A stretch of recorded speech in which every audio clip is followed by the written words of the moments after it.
Welcome back. Got another segment of the ongoing series of Death by a Thousand Cuts. Tonight we got one from a couple years back, the hidden health hazards of plug-in air fresheners.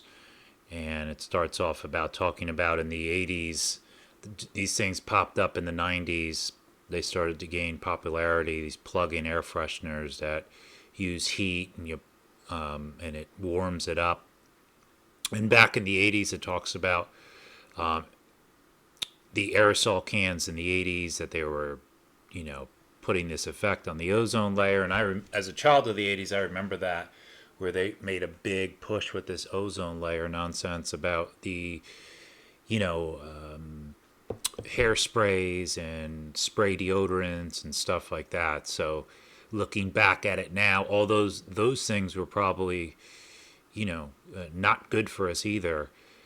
By them getting rid of them and rolling in these air fresheners, they clearly had further weaponized this technology with, or this mechanism, I should say, with something that they can, as we're going to see in this article, deliver more effective poisons to us. It goes on, as researchers have taken a closer look at these seemingly hassle-free devices, they have discovered an astonishing number of toxic compounds are present in many scented gels. You would think, well, how come those researchers didn't look at it before these things came out? That's a great question. They just apparently decided to wait about 3 decades.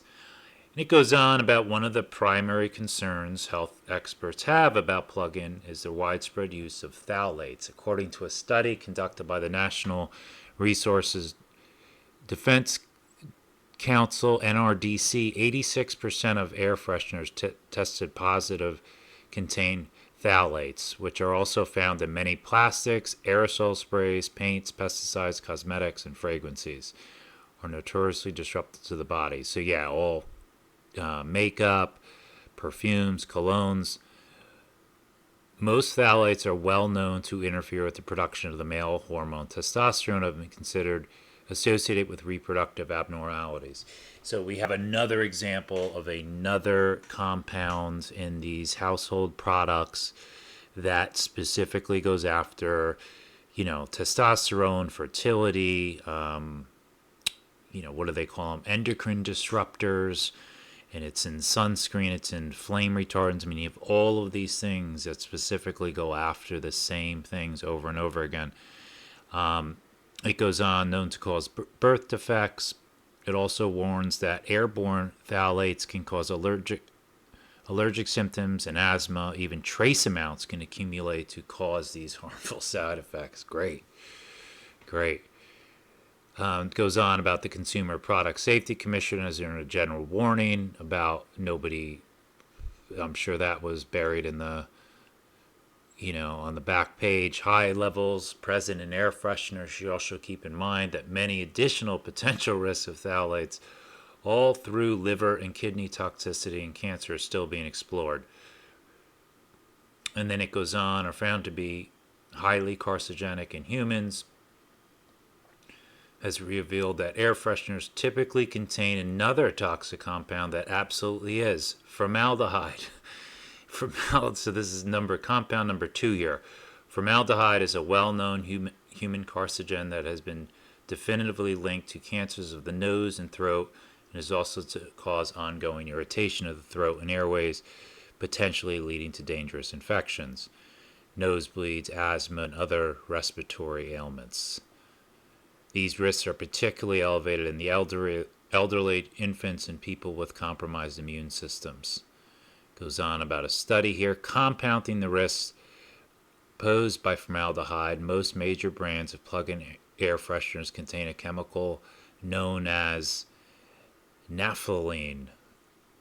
Whatever that is, has been shown. This is compound number 3, has been shown to cause tissue damage and cancer in the lungs of rodents. As if all the above evidence is not damaging enough, plug-in air fresheners have been revealed to contain VOCs, volatile organic compounds. These are compounds with the low boiling point that form gas or vapor at room temperature. That's great. Just plumes of this shit coming out of there. this making them an excellent scent dispersal agent. Unfortunately, they have too been linked to the increased risk of asthma, particularly in children. It goes on about, all of these different formaldehyde. This is just crazy. Exploring air freshener alternatives.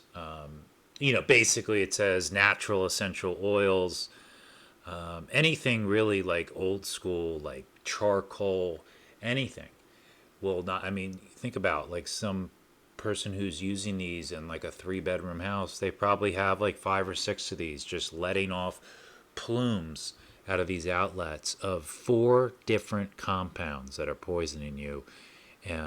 It's just insane how all of these things, it's like everything we have brought in our homes has some sort of, insidious, intention. Like an air freshener has 4 different toxic compounds. I mean, and specifically attacking the same things that we see over and over again. It's just some crazy shit. Thanks for listening.